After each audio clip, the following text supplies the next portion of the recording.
Olá, eu sou a Maria Eduarda Moreira e eu vou apresentar o nosso trabalho referente à matéria de Fenômenos de Transporte 2, ministrada pelo professor Antônio Marcos, que fala sobre a transferência de calor em uma batata inglesa através do método de diferenças finitas. Aqui são os integrantes do nosso grupo e o índice da nossa apresentação. Introduzindo, o nosso trabalho é basicamente sobre entender como o calor flui dentro de uma batata quando ela está no processo de resfriamento. Isso é super importante na indústria de alimentos, porque controlar bem esse aquecimento ajuda a garantir que o alimento fique seguro para comer, sem perder o sabor e nem o valor nutricional. O estudo da condição de calor transiente ajuda a otimizar processos na indústria, economizando tempo, energia e garantindo a segurança dos alimentos também. E o método das diferenças finitas permite simular essa transferência sem a necessidade de muitos testes experimentais.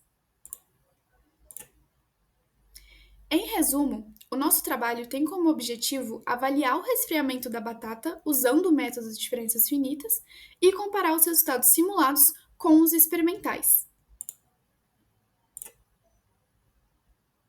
Aqui estão os materiais utilizados na nossa prática, que foi uma panela com água, uma faca, um descascador de batata, 5 batatas inglesas, uma tábua de bambu, um esquadro milimetrado, 4 termopares e um cronômetro.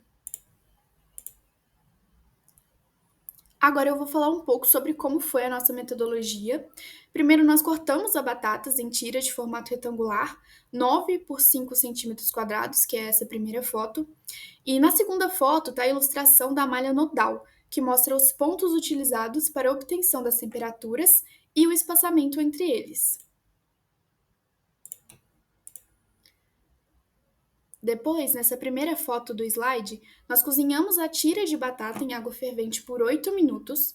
E nessa segunda foto dá para ver a medição da temperatura nos pontos nodais que nós fizemos a cada 2 minutos, repetindo esse processo nas 6 tiras de batata. Agora eu vou falar um pouco sobre a modelagem matemática utilizada no nosso trabalho. Com base na simetria da malha, nós podemos notar que apenas 4 nós se diferenciaram em temperatura e que as temperaturas dos nós 1, 3, 10 e 12 são iguais, assim como dos nós 4, 6, 7 e 9, dos nós 2 e 11 e também dos nós 5 e 8.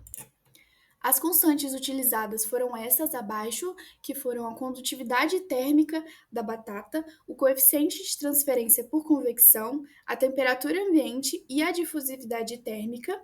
E os parâmetros adimensionais usados foram o número de Fourier bidimensional, a relação do aspecto da malha, o número de Biot em X e o número de Biot em Y. Aqui nós temos o balanço de energia em regime transiente, onde a variação da energia armazenada se dá por essa fórmula aqui, e todas as taxas de calor são avaliadas no tempo presente. Nós temos também o balanço de energia para o nó 5 e sua equação final, que descreve a temperatura do nó no futuro. Nós repetimos esse balanço de energia e a equação final para os nós 4, que está aqui em cima, o nó 2 e também para o nó 1. Agora eu vou falar um pouco sobre os resultados e discussão. Primeiramente, nós temos as tabelas das 6 repetições feitas, que mostram a temperatura medida em cada nó em função do tempo. Então, aqui nós temos as 6 tabelas para cada repetição, que mostram as temperaturas do nó 1 ao 12 em função do tempo. Nós percebemos que usando a difusividade térmica teórica da batata, que é o alfa igual a 1,3 vezes 10 elevado a menos 7 metros quadrados por segundo, a modelagem inicial apresentou desvios significativos em relação aos dados esperados. Então, para adequar o modelo à cinética real do processo, optamos por usar uma difusividade térmica correspondente a 9 vezes 10 elevado a menos 7 metros quadrados por segundo. Esse valor atua como um parâmetro que incorpora matematicamente os efeitos da transferência de massa e da rápida perda de energia associada à evaporação da água contida no alimento. validando o ajuste do modelo numérico ao comportamento físico observado. Para possibilitar a comparação entre os resultados experimentais e o comportamento previsto pelo modelo teórico, foi realizada uma simulação utilizando Python. E aqui estão as imagens do código e as saídas produzidas pelo programa.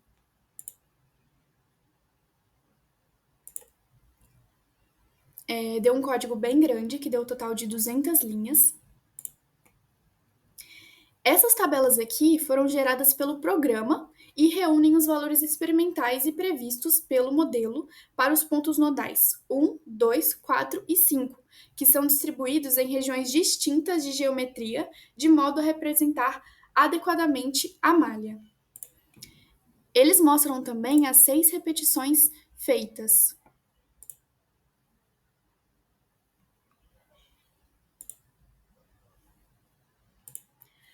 Agora, falando um pouco sobre a comparação entre os valores experimentais e os previstos, mostrados na tabela, né, deu para notar uma certa discrepância entre eles ao longo do processo, que podem ser atribuídos a alguns fatores, que entre eles nós podemos citar as propriedades da batata, que não são nem constantes e nem uniformes.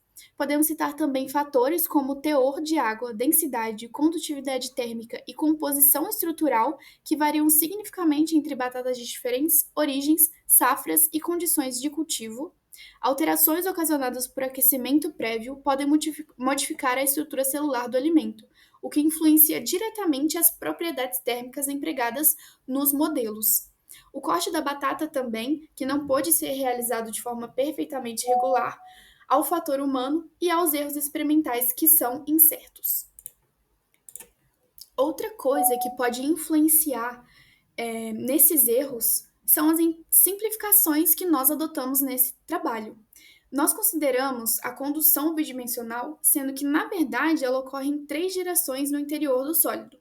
A radiação térmica, que foi desconsiderada, mesmo contribuindo para o resfriamento, e a convecção, que foi tratada de forma simplificada, assumindo pequena influência de correntes de ar, o que nem sempre condiz com as condições reais do ambiente.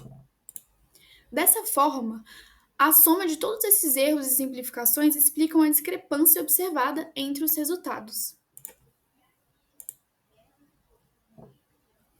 Com isso, nós podemos concluir que o nosso trabalho cumpriu seu objetivo e demonstrou que o método das diferenças finitas é sim uma técnica de modelagem numérica eficaz para simular a transferência de calor transiente em alimentos sólidos, como a batata inglesa. E assim, nosso trabalho chega ao fim. Agradeço pela atenção.